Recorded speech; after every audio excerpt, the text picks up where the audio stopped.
ഈശോ മിശിഹായ്ക്ക് സ്തുതിയായിരിക്കട്ടെ. ലോകരക്ഷകനായ ഈശോയ്ക്കും കൃപാസനം പ്രസാദ മാതാവിനും അമ്മയുടെ പ്രത്യക്ഷീകരണത്തിൻ്റെ സാക്ഷിയാക്കി എന്നെ മാറ്റിയതിന് നന്ദി പറഞ്ഞുകൊണ്ട് ഞാൻ എൻ്റെ സാക്ഷ്യം പറയാണ്. എൻ്റെ പേര് റോണി. ഞാൻ മംഗലാപുരത്ത് നിന്നാണ് വരുന്നത്. ഇതെൻ്റെ ഭാര്യ ഷീബ, ഇത് മോൻ ആരൺ, പിന്നെ എൻ്റെ അമ്മയുണ്ട് ആനി.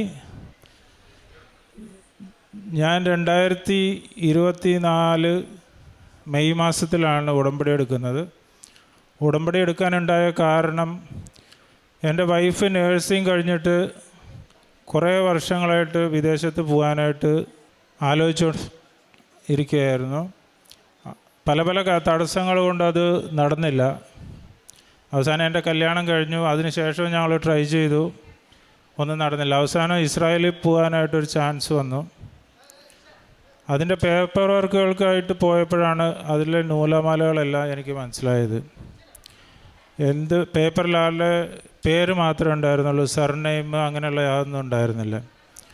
അപ്പോൾ അതെല്ലാം തിരുത്തി കിട്ടുന്നതിന് വേണ്ടിയിട്ട് അവിടെയുള്ള മംഗലാപുരത്തുള്ള ഓഫീസുകളിലെല്ലാം ഞങ്ങൾ കയറി ഇറങ്ങി. പ്രത്യേകിച്ച് ഞങ്ങൾ മലയാളികളായതുകൊണ്ട് അവർക്ക് ചെറിയൊരു ബുദ്ധിമുട്ട് പോലെ ഉണ്ടായിരുന്നു. അപ്പോൾ ഞാൻ അങ്ങനെ ഇരിക്കുമ്പോഴാണ് ഞാൻ അച്ഛൻ്റെ ധ്യാനങ്ങളും കാര്യങ്ങളെല്ലാം യൂട്യൂബിൽ കാണുകയുണ്ടായിരുന്നു. അപ്പോഴെൻ്റെ ഒരു സുഹൃത്ത് വഴിയാണ് ഞാൻ ഈ ഉടമ്പടിയുടെ കാര്യങ്ങളെക്കുറിച്ച് അന്വേഷിച്ചറിഞ്ഞതും ഈ ഒരാവശ്യത്തിന് വേണ്ടി ഉടമ്പടി എടുക്കാനായിട്ട് ഇവിടെ വന്നതും.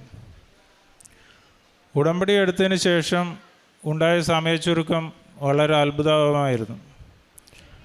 വെറും 3 ആഴ്ച കൊണ്ട് എൻ്റെ വൈഫിന് ഇസ്രായേലിൽ പോകാൻ സാധിച്ചു. എന്ന് പറഞ്ഞാൽ ഞങ്ങളിവിടുത്തെ ഉടമ്പടിയുടെ നേർച്ച വസ്തുക്കളെ ഉപ്പ്, തൈലം ഇതെല്ലാം യൂസ് ചെയ്യുമായിരുന്നു. എവിടെ പോവുകയാണെങ്കിലും, ഓഫീസിൽ പോവുകയാണെങ്കിലും പ്രത്യക്ഷീകരണ പ്രാർത്ഥന ചൊല്ലി, വിശ്വാസ പ്രമാണം ചൊല്ലി, കുരിശ് വരച്ച് ആ ഉപ്പ് ഒരു നുള്ളെടുത്ത് വായിലിട്ടതിന് ശേഷം മാത്രമാണ് പോയിരുന്നത്. ഓരോ ഓഫീസിൽ പോകുമ്പോഴും ആ ഉപ്പ് കൊണ്ടുപോയിട്ട് അവിടെ ഇട്ട് വിശ്വാസ പ്രമാണം ചൊല്ലിയിട്ടാണ് ഞങ്ങളത് ഓഫീസിലേക്ക് പ്രവേശിച്ചിരുന്നത്. അങ്ങനെ 1-2 ആഴ്ച കൊണ്ട് എല്ലാ ഡോക്യുമെൻറ്റുകളും, passport, Aadhaar card, voter ID, അങ്ങനെ പല പല കാര്യങ്ങളെല്ലാം ശരിയായി. അതിനുശേഷം അതിനേക്കാളും വലിയൊരു കടമ്പ, എൻ്റെ വൈഫിന് TB ഒരു ഇൻഫെക്ഷൻ ഉണ്ടായിരുന്നു.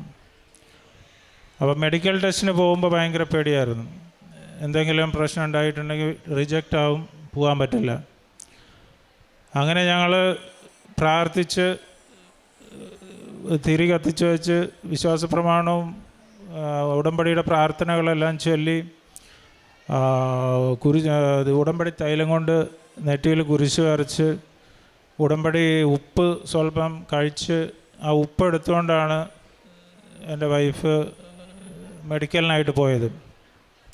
അപ്പോൾ മെഡിക്കൽ ചെയ്യുന്ന സെൻറ്ററിൻ്റെ അവിടെ ഉപ്പിട്ട് വിശ്വാസ പ്രമാണം ചൊല്ലിയിട്ടാണ് വൈഫ് അതിനു വേണ്ടി പോയത്.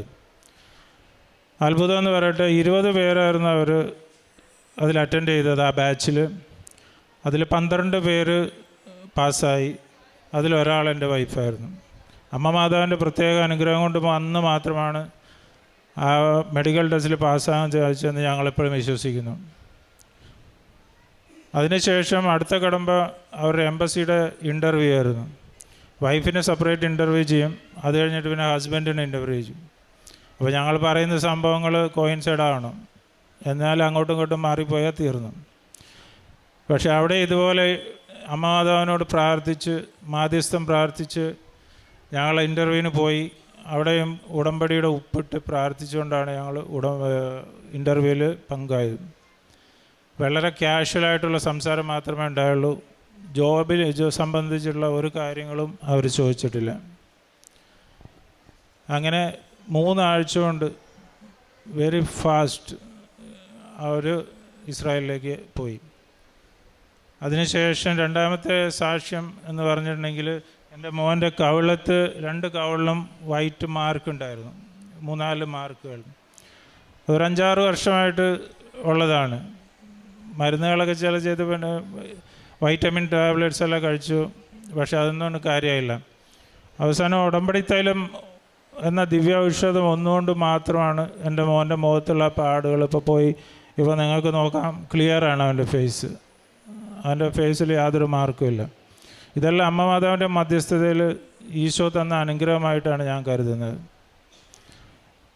എനിക്ക് ഇത്രയെല്ലാം അനുഗ്രഹങ്ങൾ തന്ന മാതാവിനും ലോകരക്ഷനായ ഈശോയ്ക്കും ഈശോയുടെ മാധ്യസ്ഥം വഹിച്ച് ഈ അനുഗ്രഹങ്ങളെല്ലാം തന്ന അമ്മയ്ക്കും നന്ദി പറയുന്നു. പ്രേക്ഷിത പ്രവർത്തനങ്ങൾ ചെയ്യുന്ന ഞങ്ങളുടെ മംഗലാപുരത്ത് 2-3 ഓൾഡ് ഏജ് ഹോമുകളുണ്ട്. പിന്നെ ഹോസ്പിറ്റലിൽ ഫുഡ് കൊടുക്കുന്ന ഒരു ട്രസ്റ്റ് ഉണ്ട്. അപ്പോൾ അവിടെയെല്ലാം സഹായിക്കുകയും അവർക്ക് ഫുഡിൻ്റെ കാര്യങ്ങളെല്ലാം ചെയ്തു കൊടുക്കും, സാധനങ്ങൾ മേടിച്ചു, അങ്ങനെയുള്ള കാര്യങ്ങളെല്ലാമാണ് ചെയ്തിരുന്നത്. ഈ ഉടമ്പടി എടുത്തതിന് ശേഷം ഞാനാണ് ഉടമ്പടി എടുത്തത്. എൻ്റെ ജീവിതത്തിലുണ്ടായ മാറ്റങ്ങൾ, എല്ലാ ദിവസവും പള്ളിയിൽ പോകാനുള്ള ഒരു മനസ്സ് എനിക്ക് തന്നെത്താൻ തോന്നിച്ചു ദൈവം. പറ്റുന്നത്ര 99% ഞാൻ രാവിലെ അച്ഛൻ്റെ പ്രാർത്ഥന ഡെയിലി ബ്രെഡ് കേട്ടതിന് ശേഷം 6 മണിക്ക് 6:30ക്കാണ് കുർബാന. അതിന് പോയി പങ്കെടുത്തിട്ടാണ് വീട്ടിൽ വന്ന് ബാക്കി കാര്യങ്ങളെല്ലാം ചെയ്ത് ഞാൻ ഡ്യൂട്ടിക്ക് പോകുന്നത്. ഇത്രയൊക്കെ നന്മകൾ ചെയ്ത അമ്മ മാതാവിൻ്റെ മാധ്യസ്ഥം വഴി ഈശോയാണ് എല്ലാ കാര്യങ്ങളും ചെയ്തതെന്ന് ഉറച്ച് വിശ്വസിക്കുന്നു. എല്ലാത്തിനും നന്ദി പറഞ്ഞുകൊണ്ട് ഞാൻ നിർത്തുന്നു. അപ്പസ്തോല പ്രവർത്തനങ്ങൾ 12-ാം അധ്യായം 8-ാം തിരുവചനം. ദൂതൻ അവനോട് പറഞ്ഞു, നീ അരമുറുക്കി പാദരക്ഷകൾ അണിയുക. അവൻ അങ്ങനെ ചെയ്തു. ദൂതൻ വീണ്ടും പറഞ്ഞു, മേലങ്കി ധരിച്ചുകൊണ്ട് എൻ്റെ പിന്നാലെ വരിക. അവൻ പുറത്തിറങ്ങി ദൂതനെ അനുഗമിച്ചു. എങ്കിലും ദൂതൻ വഴി സംഭവിച്ച ഇക്കാര്യം യാഥാർത്ഥ്യമാണെന്ന് അവന് തോന്നിയില്ല. തനിക്കൊരു ദർശനമുണ്ടായതാണെന്നേ അവൻ കരുതിയുള്ളൂ. റോണി വർഗീസ് തൻ്റെ കുടുംബത്തിന് വേണ്ടി പറയുന്ന നല്ല ഒരു പ്രത്യക്ഷീകരണ സാക്ഷ്യമാണ് ഇയാൾ താരയിൽ ഏറ്റു പറഞ്ഞത്. ഉടമ്പടി ചെയ്തതിന് ശേഷം അദ്ദേഹത്തിൻ്റെ വ്യക്തിപരമായ ജീവിതത്തിലും കുടുംബത്തിലും ഉണ്ടായ അത്ഭുതങ്ങളും സമയച്ചുരുക്കത്തിൻ്റെ അമ്മ അവർക്ക് വേണ്ടി മാധ്യസ്ഥം അപേക്ഷിച്ചുകൊണ്ട് തൻ്റെ റോണിയുടെ വൈഫിനുണ്ടായ വലിയൊരു അത്ഭുത സാക്ഷ്യമാണ് ഇവിടെ ഏറ്റു പറയുന്നത്.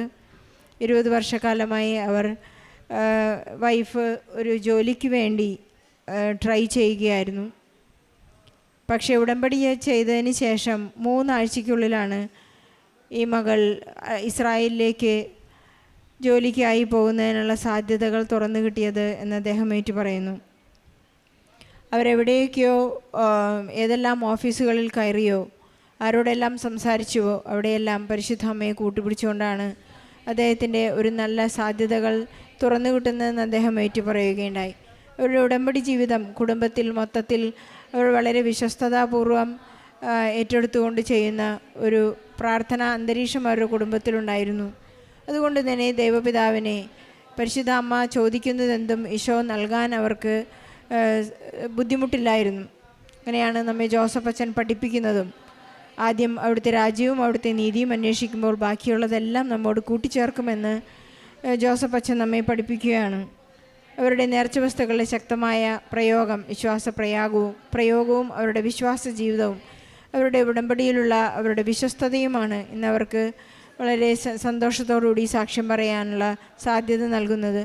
അതുപോലെ തന്നെ മകൻ്റെ മുഖത്തുണ്ടായ 6 വർഷത്തോളമായി അവരുടെ മുഖത്തുണ്ടായിരുന്ന ചില പാടുകൾ ഇവിടെ നിന്നുള്ള നേർച്ച വസ്തുക്കൾ ഉപയോഗിച്ച് തന്നെ വളരെ പെട്ടെന്ന് അപ്രത്യക്ഷമായി സൗഖ്യം ലഭിച്ചു എന്നും ഏറ്റു പറയുന്നു.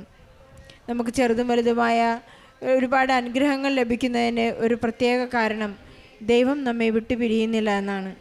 നമ്മെ പിരിഞ്ഞു പോകാത്ത ദൈവം, നമ്മെ പിരിഞ്ഞു പോകാൻ മനസ്സിലാത്ത ദൈവം, നമ്മെ എപ്പോഴും ചേർത്ത് പിടിക്കുന്ന ഒരു ദൈവം, നമ്മുടെ സങ്കടങ്ങളിലെല്ലാം നമ്മോട് കൂടെ കരയുന്നൊരു ദൈവം നമുക്കുള്ളപ്പോൾ നമുക്കൊന്നിനും ഭയപ്പെടേണ്ടതില്ല. ഞാൻ തന്നെ നിൻ്റെ കൂടെ വരികയും നിനക്ക് വഴികാട്ടിയായി നിൽക്കുകയും ചെയ്യുന്ന പ്രവാചകന്മാരോട് ദൈവം അരുളി ചെയ്യുന്നുണ്ട്. അതെല്ലാം ഇന്നും നമ്മുടെ ജീവിതത്തിൽ, ക്രിസ്തീയ ജീവിതത്തിൽ നിവർത്തിക്കുകയാണ് എന്ന് നമുക്ക് മനസ്സിലാക്കാൻ സാധിക്കും. റോണി വർഗീസിനും കുടുംബത്തിനും ലഭിച്ച എല്ലാ അനുഗ്രഹങ്ങൾക്കും ഈശോയ്ക്കും പരിശുദ്ധ അമ്മയ്ക്കും നന്ദി പറയുന്നതോടൊപ്പം സമാനമായ ജീവിത പ്രതിസന്ധികളിലൂടെ കടന്നു പോകുന്ന, അസ്വസ്ഥതകളിലൂടെ കടന്നു പോകുന്ന, രോഗാവസ്ഥകളും ജോലി പ്രശ്നങ്ങളുമായി നിൽക്കുന്ന എല്ലാ മക്കളുടെയും നിയോഗങ്ങളെ സാക്ഷ്യത്തോട് ചേർത്ത് വെച്ച് ഈശോയ്ക്കും പരിശുദ്ധ അമ്മയ്ക്കും നല്ല ഒരു കയ്യടി നൽകി ഈ സാക്ഷ്യം നമുക്ക് സമർപ്പിക്കാം. അത്യപൂർവ ദൈവാനുഭവങ്ങൾ ഇനി നിങ്ങൾക്കും സ്വന്തം. ഈ യൂട്യൂബ് ചാനൽ ഇതുവരെ സബ്സ്ക്രൈബ് ചെയ്തിട്ടില്ലെങ്കിൽ ഇപ്പോൾ തന്നെ സബ്സ്ക്രൈബ് ചെയ്യുക. ഈ വീഡിയോ ഇപ്പോൾ തന്നെ നിങ്ങളുടെ സുഹൃത്തുക്കൾക്ക് ഷെയർ ചെയ്തുകൊണ്ട് കർത്താവിൻ്റെ പ്രേക്ഷിതരാകുക.